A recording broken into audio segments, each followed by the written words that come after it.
When al-Qaeda decided to move to Sudan in 1992-93, there was a logistical problem to be solved: what to do with the weapons. At the time, al-Qaeda owned several truckloads of weapons and military equipment that had been bought over the years to arm bin Laden's guerrillas. Some of the heavy weapons were probably borrowed or leased from the Afghans. They could be returned. But what about the rest?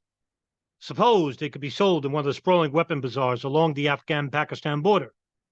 The problem was, these weapon markets were feeding the unholy business of Afghan civil war.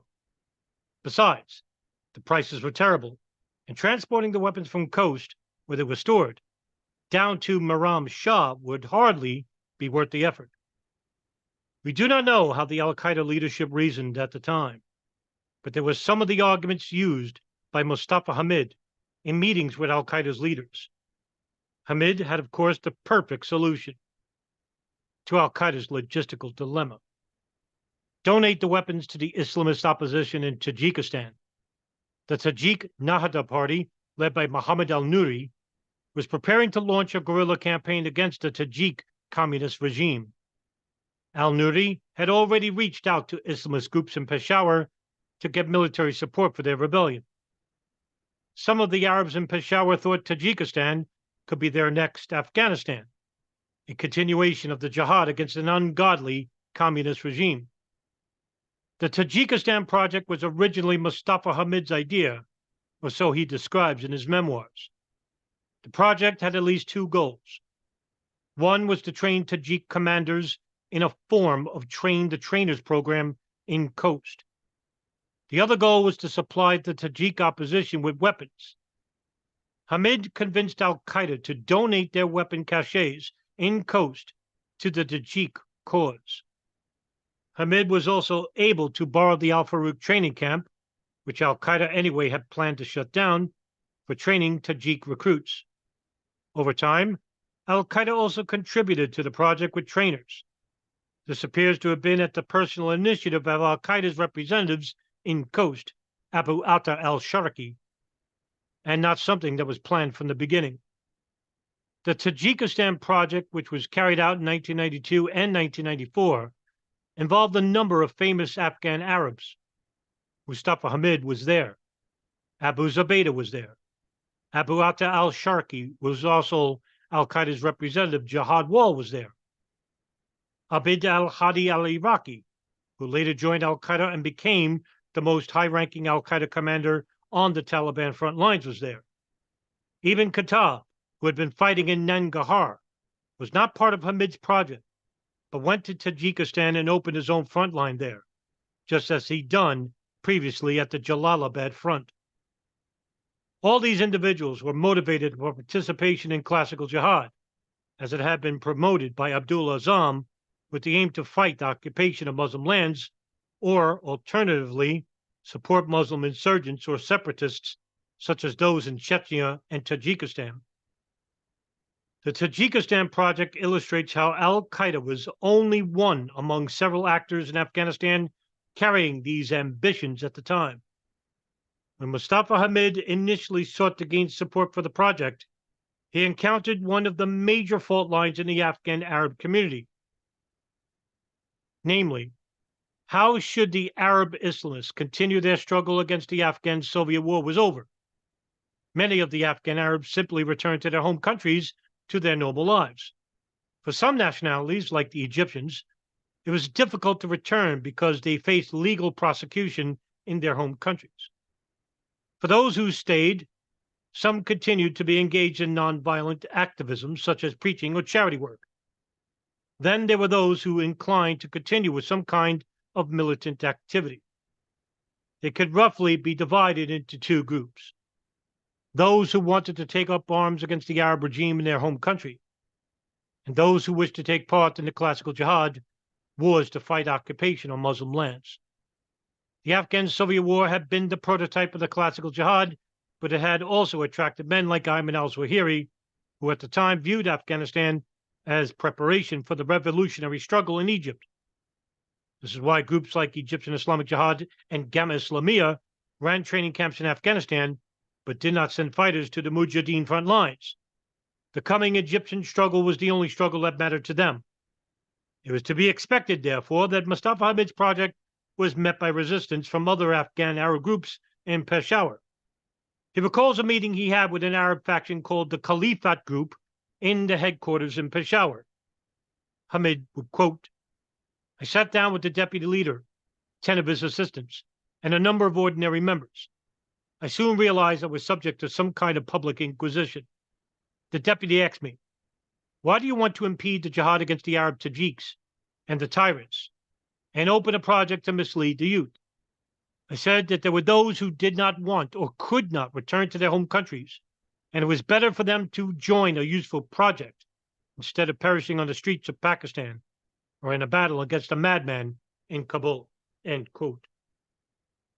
Hamid tells that in principle, his arguments were supported, but none of the Arab groups wanted to allocate resources to the project because they believed in prioritizing revolutionary struggles in their home countries.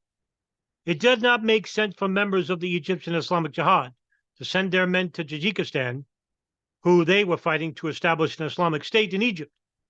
Hamid noted, however, that Egyptians, including Egyptian Islamic Jihad members, participated in Tajikistan on individual initiative. The reason that Hamid had asked the Egyptians for support was that he needed qualified trainers to run training courses for the Tajiks. In the end, he managed to reach an agreement with some of Abdul Rasul Sayyaf's Afghan trainers, but they only stayed for one course, a rather disastrous affair, as the first batch of Tajiks were poorly motivated and lacked proper qualifications. According to Hamid, the dropout rate in the first course was close to 90%. Although 150 recruits arrived, only 15 completed the course. Abu Zubaydah's and Abu Atta's estimates for the time are somewhat better, with 250 recruits arriving and around 50 completing the course. Still, the dropout rate was a staggering 80%. Things improved over time. After Sayyaf's trainers had left, al-Qaeda got involved in training the Tajiks.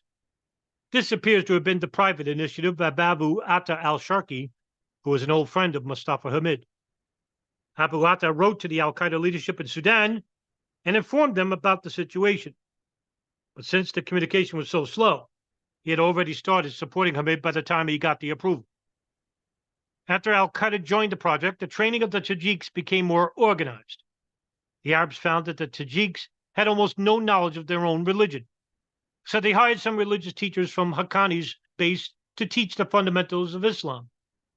Hamid made a point of hiring Afghans to do the religious classes for the Tajiks because the Afghans were from Hanafi Islam, which was similar to the form of Islam practiced in Tajikistan. It was important not to teach the Tajik recruits Salafism or any other foreign Islamic practices because they would risk being alienated from their home communities.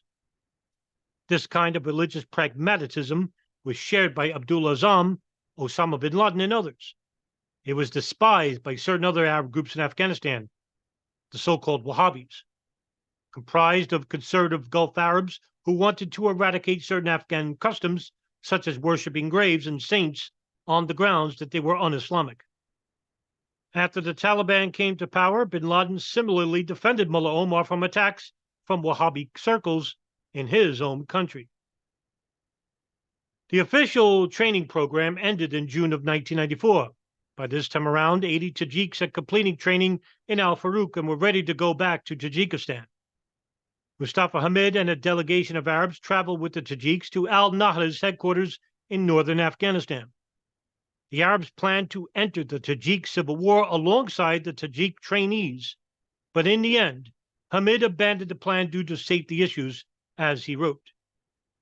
Meanwhile, individual Arabs fought in the Tajik civil war.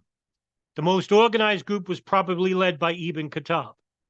He established a rear base on Tajik territory just across the river Oxus, which marks the border between Afghanistan and Tajikistan. From here, Ibn Khattab's fighters carried out skirmishes and mortar attacks on Tajik government forces.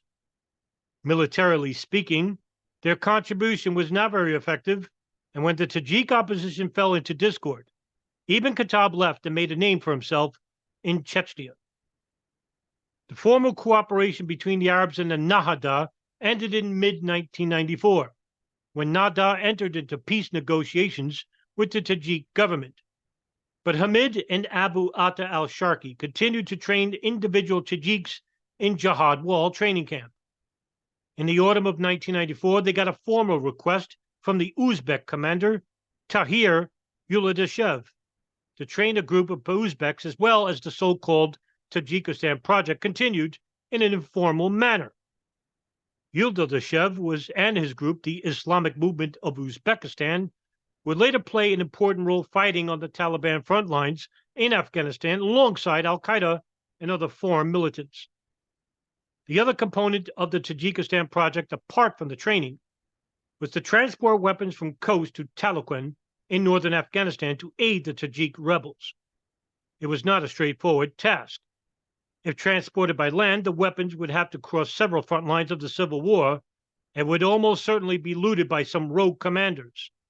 So the plan initially was to transport the weapons by air. In the winter of 92-93, Mustafa Hamid's group organized for the coast airstrip to be repaired. In April 1993, the first plane load of weapons was flown to Taloqan, and another plane was sent about a month later.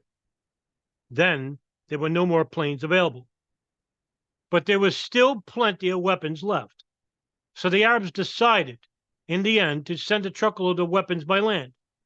They obtained permission from various parties to cross through their territories, but would nevertheless stop twice. Once by the Gulbuddin Hekmatyar commander south of Kabul, and once by a commander aligned with the Uzbek warlord Abdul Rashid Datsam. As far as we know, it was not Hekmatyar's policy to interfere with the al-Qaeda or the Tajikistan Project, but some of Hekmatyar's commanders feared the weapons would fall into the hand of their archenemy, Ahmad Shah Massoud. The suspicion was not unfounded, because Massoud was a close ally of the Tajik Nada party at the time, so they confiscated the truck. But the issue was solved fairly quickly through negotiations.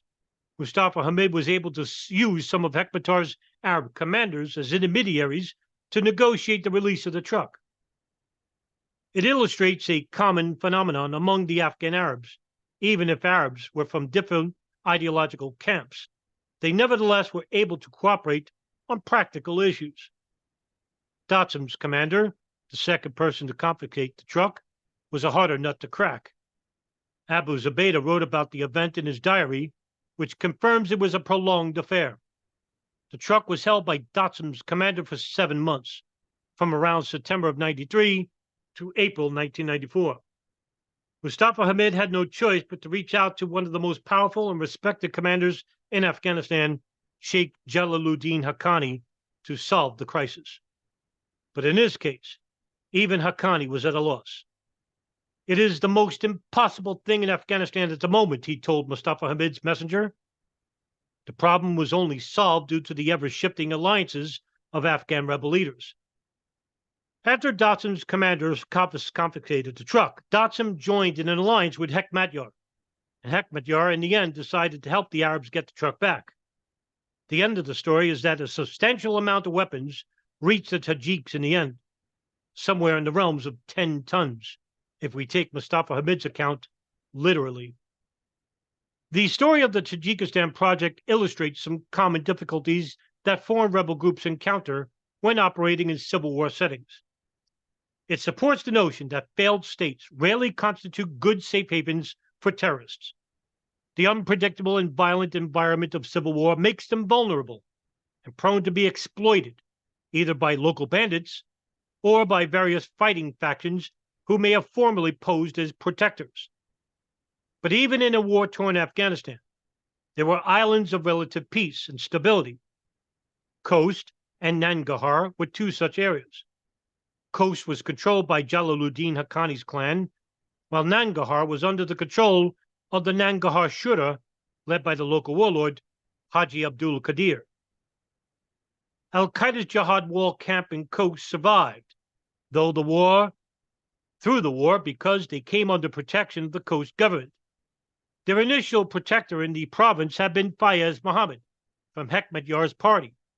But in 1993-94, the relationship between al-Qaeda and Fayez Muhammad soured considerably. Fayez Muhammad was furious that al-Qaeda had donated weapons to the Nahda party, which was allied with his archenemy, Ahmad Shah Massoud. He was constantly nagging the Arabs about buying their leftover ammunition and other equipment in order to use it in the civil war, but the Arabs refused. In the end, Fayez Muhammad's men physically assaulted Jihad Wall, and the coast government had to intervene. The incident was so grave that the al-Qaeda leadership in Sudan in the autumn of 1994 ordered Abu Atta al-Sharqi to evacuate Jihad Wall immediately. The conflict was solved when the coast government, which was dominated by Jalaluddin Haqqani's Zadran tribe, ensured al-Qaeda continued protection in the province. Abu Atta stayed because Mustafa Hamid requested his help with training a new batch of Uzbek recruits who were due to arrive soon. Abu Atta explained the situation in a letter to the al-Qaeda leadership in Sudan dated September 4, 1994. Al-Qaeda's answer is not available, but the request was apparently approved. In the autumn of 1994, the Al-Farouk camp was filled with Uzbek and Chechen recruits, and the spirits of both trainers and trainees were very high. The Uzbek and the Chechens were capable and highly motivated, unlike the first batch of Tajiks who had arrived in the spring of 1993, where some 80 to 90% deserted. The security issues of Jihad Wall were also solved for the time being. Meanwhile, the Pakistani authorities were tightening the noose of the Arabs in Peshawar.